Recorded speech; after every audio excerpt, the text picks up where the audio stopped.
Desidophobia ubundi ni indwara. Ahangaha twifashishije igitabo cya Sumbye Kapena, Brighten Your Life.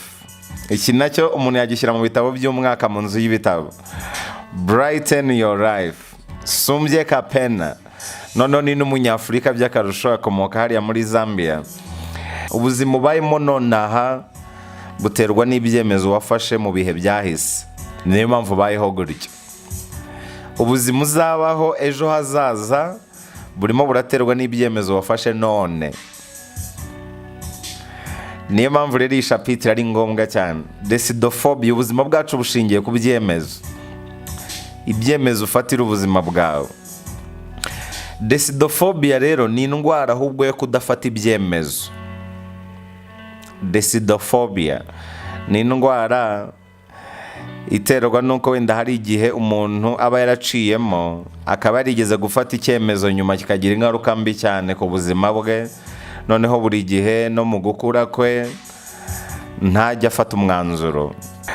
Mu gitabo cya Sumbye Kapena kibisobanura neza cyane. Burya ubuzima urimo nonaha ni umusaruro w'umwanzuro wafashe mu bihe byahise. Ubuzima uzabamo ejo hazaza ni umusaruro w'umwanzuro uri bufata uyu munsi. Ubuzima bwacu rero bugizwe n'umwanzuro w'ibyemezo tubufatira. Gufata umwanzuro rero ni uburyo bwo gufata icyemezo runaka kandi vuba, nyuma y'uko umaze gukusanya ibihamya bihagije. Hanyuma ukanamba ku cyemezo wafashe mu gihe nta kindi gihamya wowe ku giti cyawe wari wabona kikwereka ko icyemezo wafashe ari impitagihe cyangwa se gifutamye. Iyo niyo definition y'ubundi nyayo yo gufata umwanzuro. Gufata umwanzuro ni ingeso nyamukuru mu buzima bwa muntu, kubera ko n'izindi ngeso zose nziza cyangwa mbi niho zishingiye. Ni ingeso nyamukuru rero umuntu wese wifuza kuba umuyobozi w'ubuzima bwe atagomba kubura. Hari umucurabwenge umwe wigeze kugira ati, nta munyamakuba mu isi nka nyamugiye ubigiye, uba hadafata icyemezo na kimwe, ahubwo akirirwa akurikira abandi nk'aho atagira ubwenge.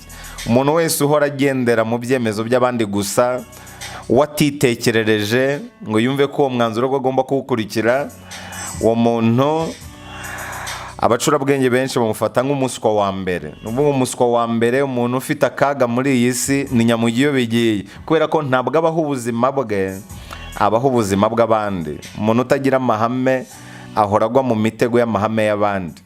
Mu buzima rero ibyemezo dufata twabishyira mu byiciro bibiri dukurikije iyi nyandiko. Hari ibyemezo byoroheje, hari n'ibyemezo bikomeye. Ibyemezo byoroheje ni ibyemezo bitagira ingaruka zikomeye biteza. Urugero nko guhitamo ibara ry'umwenda ugiye kugura, guhitamo ibara ry'umwenda ugiye kwambara. Icyo ni icyemezo cyoroheje, nta kintu kivuze kinini ku buzima bwawe. Ibara iryo ari ryo ryose wahitamo, nta kibazo na kimwe rwose rishobora kuba ryatezamo akaga mu buzima bwawe.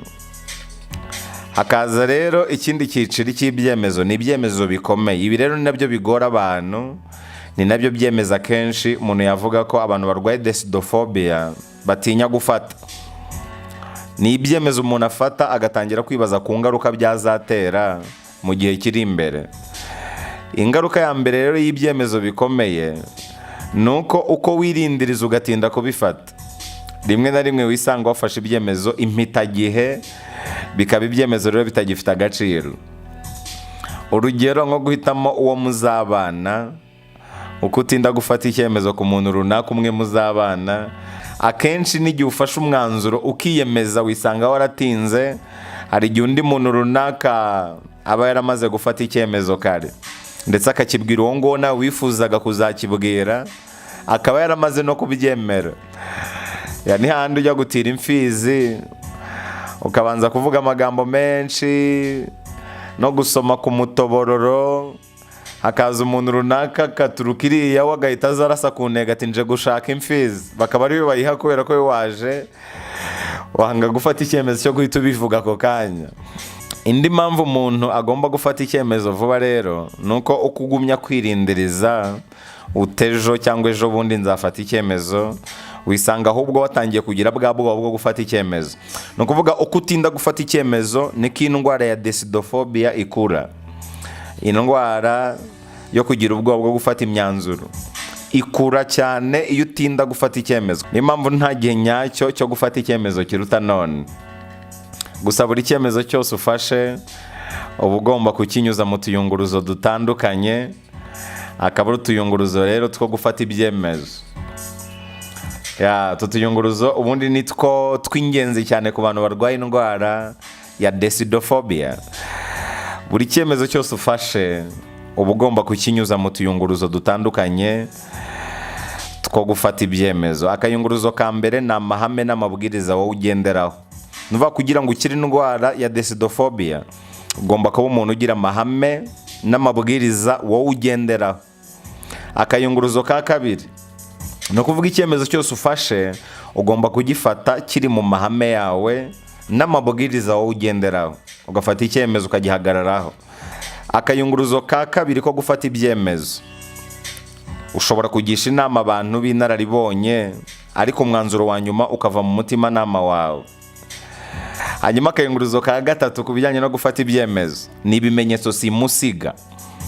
Ugomba kwegeranya ibimenyetso simusiga bikwereka ko ari cyo gihe nyacyo gufata icyemezo, kandi wamara kubona ibyo bimenyetso ntuzuyaze na gato. Utwo tuyunguruzo dutatu rero iyo umaze kutunyuzamo icyemezo cyawe uba ufite rwose uburenganzira bwo ko wagikora, kandi ukagikora vuba, ukagikora none. Nta gihe nyacyo gufata icyemezo kiruta none.